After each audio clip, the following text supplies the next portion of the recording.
Alizé Cornet a révélé une information ce mardi 28 juin en conférence de presse qui a fait l'effet d'une bombe dans le monde du tennis. Tout a commencé lorsque la 37e mondiale a été interrogée sur les forfaits de Marin Cilic et de Matteo Berrettini, contraints de quitter Wimbledon, note de la rédaction, Grand Chelem londonien, après des tests positifs à la Covid-19. La sportive de 32 ans a décidé alors de faire un parallèle avec l'organisation de Roland-Garros, le tournoi parisien qui s'est déroulé du 22 mai au 5 juin dernier.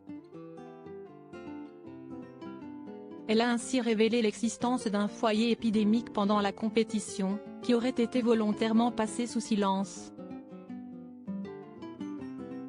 Le Covid, maintenant, s'y est rentré dans les mœurs.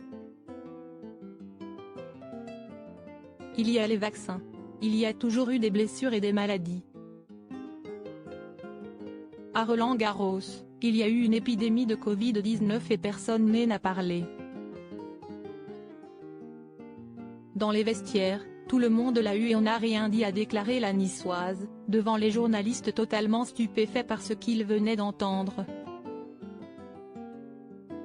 Un accord tacite: on a peut-être tous eu la grippe, 3 symptômes, la gorge qui gratte et on joue, tout va bien. À Roland-Garros, il y a dû avoir quelques cas et ça devait être un accord tacite entre nous. On ne va pas s'auto-tester pour se mettre dans la merde. J'ai vu des filles porter des masques parce qu'elles ne voulaient pas le refiler. Mais je ne dirai pas plus, a-t-elle poursuivi. Pour rappel, la pandémie de la Covid-19 a particulièrement perturbé l'organisation des tournois de tennis depuis qu'elle a émergé en 2020, entre isolement des joueurs, annulation de tournois et closté. Certains joueurs ont même refusé de se faire vacciner contre le virus, provoquant alors certaines interrogations quant à la façon de gérer les tournois. Si est-il le cas du numéro 3 mondial Novak Djokovic, qui a raté l'Open d'Australie en début d'année, faute de ne pas avoir présenté de passeport vaccinal en règle.